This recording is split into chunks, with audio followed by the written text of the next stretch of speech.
Hello everyone, welcome to yet another episode of Ceevee Talks. Do you know what makes us happy? Or to put the question in a little better way, what makes our life happy? What is happiness in our life? Well, there are different perspectives to it. There is an emotional component, spiritual component, so many different things. For some people, it could be, buying things or, small things in their life. It could be anything. But you know something? There was this long study conducted by Harvard, a longitudinal study of around 80 years. And they tried to understand what is happiness in our life. And you know what was the result? The result was people. Yes, having close relationships with people helps you to be happy, and that is what determines the overall happiness in your life. This close, positive relationship could be between friends, family, parents, siblings, spouse, or anyone.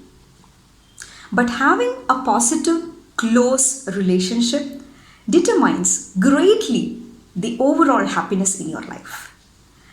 Well, please note the point: positive and close relationship. You may have thousands of friends in your social media and other things, but do you have a couple of friends or a small group of friends or people whom you feel very close, and you are positive and you are able to be yourself amongst them? Do you have that? Then that's what makes you happy. Alright, so my today's talk is not exactly about happiness. I'm going to talk a little more about relationships. Now, since our life happiness is determined by the quality of the relationship with people, and I think it is important that we understand what makes these relationships better. And for today's episode specifically, I'm going to talk about romantic relationships, or the relationship between a couple, your spouse. Why is it important? You don't need my explanation. Why? Because that is the person whom you are spending a whole length and breadth of your life. And it is important that you have a very positive and a fulfilling relationship there. I'm going to talk to you today about 4 different studies, and of which the first one is a very, very recent study. In fact, after reading that only, I thought I should make a video about this. So the study was published in the Proceedings of National Academy of Sciences in the United States, and it was conducted by a group of researchers there who actually analyzed more than 43 longitudinal studies conducted by various scientists all over the world, various psychologists and sociologists and economists and everybody. And then they analyzed more than 11,000 couples to identify what leads to a happy relationship, specifically in a spouse or in a marital or in a love relationship.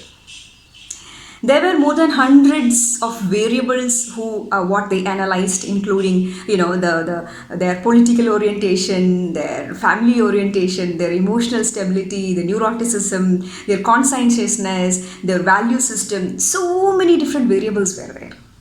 And in analyzing all that, what they have identified is that what exactly predicts a good relationship or a happy relationship. You want to know all those 5 things? There are only 5 things. Are you ready? So here, important characteristic of a happy relationship are as follows. 1. How much they believed their partner was committed to the relationship. 2. How much they appreciated their partner. 3. Sexual satisfaction. 4. How much they believed their partner was happy in the relationship. And 5. Not fighting off. So what this boils down to is very simple. A happy relationship is nothing but how we are together than what we are. In simple words, even if individually you are such a nice person, you have all the good qualities, you are so well mannered, and you are very good, but when you come together Are you able to have that relationship parameters which I mentioned about? Those 5 things. If yes, your relationship would be happier.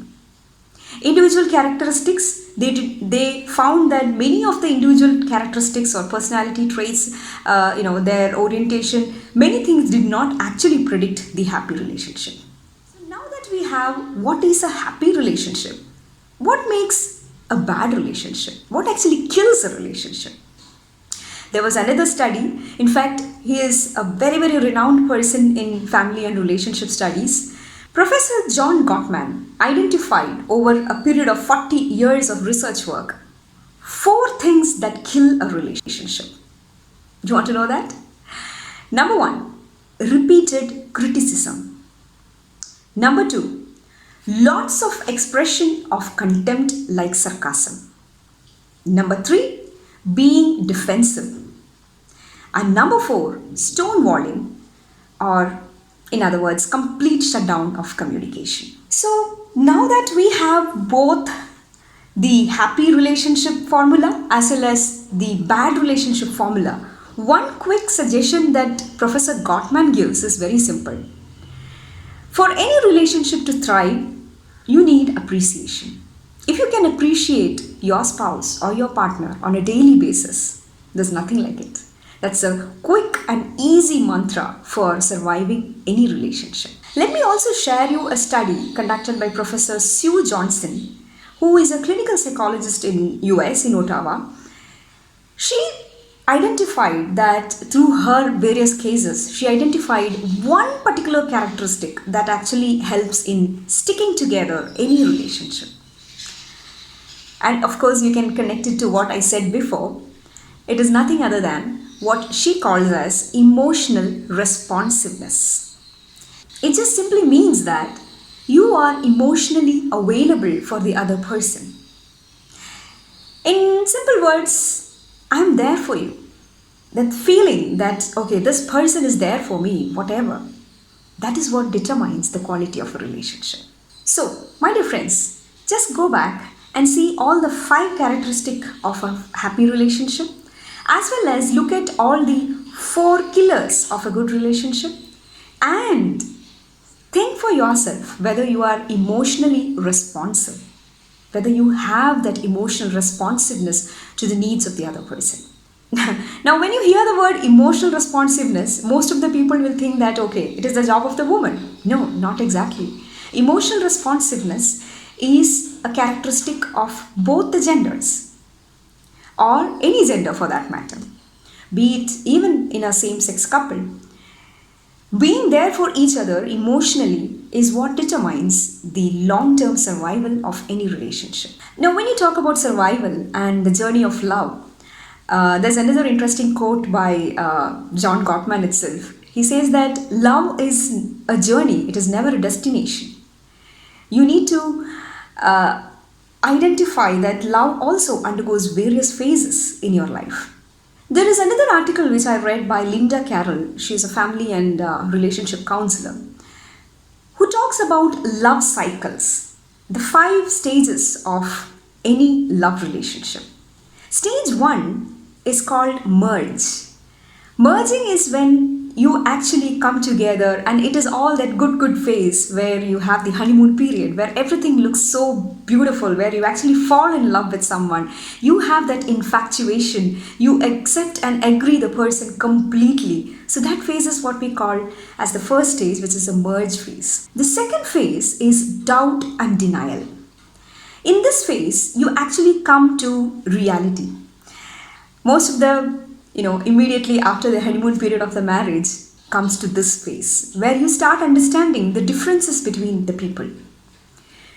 You start looking at how different this person is. This person was not like this before. So you start looking at, doubting whether your choice was right or wrong. And then you try to deny that, no, probably I made a mistake. And sometimes you accept that the mistake was not purposefully done. It was, everybody's mistake. So these kinds of doubts and denials happen during this phase. The third phase is disillusionment. In this phase comes the bad phase of any relationship, which is the anger, the frustration, the depression, the stages where you feel that your individuality is getting affected, and then you want to fight for regaining your individuality. So there comes a style of conflict resolution, and in many cases, this leads to the fourth stage, which is the decision stage. In this stage, you decide whether you want to continue in this relationship or whether you want to break this relationship. And once you reach this decision, it could be continuing the relationship or it could be breaking the relationship. Once you reach this stage, the next stage is the wholehearted love. By wholehearted love, you actually evolve to become a loving partner. You may remove all the conditions, you accept the other person as an individual, and you also realize that there is nothing called a perfect match. Interestingly, this cycle of the merge, the doubt and denial, the disillusionment, the decision, and finally the wholehearted love is a very interesting cycle that it alters and it goes through. Every relationship actually goes through these stages of cycle as you progress. And of course, these are all scientific studies. When it comes to actual relationship with people, there's only one thing which I have realized, that it takes a lot of effort to maintain a relationship. Forming or building or getting into a relationship is very, very easy, but maintenance is more difficult. You need to show, you need to express that love. Alright, I hope I made some sense by sharing these studies. One of the key things that I find in the Indian way of marriage is that expressing love is missing. Many of the marital relationships end because you don't express your love, and secondly, you don't appreciate each other. Of course, these two factors, as I said in Gottman study also, are determinants of the survival of a relationship.